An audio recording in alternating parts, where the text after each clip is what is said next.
সুপ্রিয় দর্শক শ্রোতা, আসসালামু আলাইকুম। আরকান সড়কটি চলায়ন করার দাবিতে লোহাগাড়া প্রশাসন সহ ইউনুস আর মহোদয় সহ জনগণের সাথে কথা বলতেছেন। সকাল 4টা থেকে সন্ধ্যা 5টা পর্যন্ত ব্লকেট করার দাবি করছে আন্দোলনকারীরা। লোহাগাড়া সড়কটি চলায়ন করার দাবি নিয়ে ওরা রাস্তায় আসছেন। আপনারা ভিডিওর মাধ্যমে দেখতেছেন, এখানে অনেক জনগণ জড়ো হয়েছে। গাড়ি ঘোড়া চলা বন্ধ করে দিয়েছেন। অ্যাম্বুলেন্স আর ইমার্জেন্সি কিছু গাড়ি ছেড়ে দেওয়া হচ্ছে। এখানে ইউনো মহোদয়, লোহাগাড়া থানার ওসি মহোদয় সবাই উপস্থিত হয়েছেন প্রশাসনের। ওরা গাড়ি চলাচল বন্ধ করে দেওয়ার জন্য বসে থাকছেন। অলরেডি রাস্তা ব্লকেট 6 লাইনের দাবিতে লোহাগাড়ায় রাস্তা ব্লকেটের কর্মসূচি চালু হয়েছে।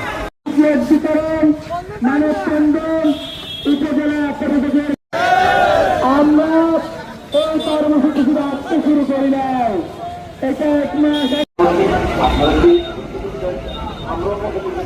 আমাদের পরবর্তী কাজ করবো। আমরা চাই না যে সেখানে মানুষ দাঁড়াবে, একটা ঘর হচ্ছে লড়া দাঁড়ার এই কাজগুলো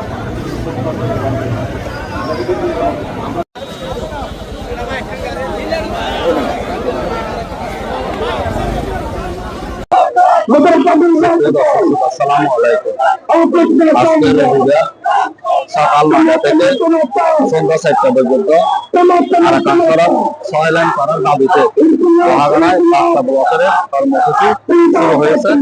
সকাল 9টা থেকে এই দেখুন, আপনারা এখানে প্রশাসন সহ উপস্থিত আছে।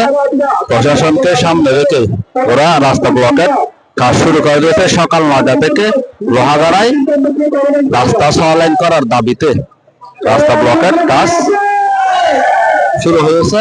রাস্তায় জনগণ নেমে গেছে। রাস্তা 6 লাইন ব্লকে 6 লাইনের দাবি যতক্ষণ পূরণ হবে না ততক্ষণ ওরা রাস্তায় থাকবে, এই কথা বলতেছে। এরপরে এখানে প্রশাসন উপস্থিত থেকে লোহাগাড়ায় ব্যাংক এশিয়ার সামনে, সিজলের সামনে রাস্তা ব্লকের কর্মসূচি দাবি করতেছে। ওরা রাস্তা কর্মসূচি 6 লাইন কর্মসূচি যতক্ষণ দাবি হবে না ততক্ষণ পর্যন্ত রাস্তায় থাকার নির্দেশ দিয়েছেন ওরা। আপনারা ভিডিও মাধ্যমে দেখতেছেন, ওরা রাস্তায় নেমে আসছে, 6 লাইন রাস্তা দাবি করতেছে। আশা করি হবে না, যেটা আপনারা সমর্থন করেন। আপনারা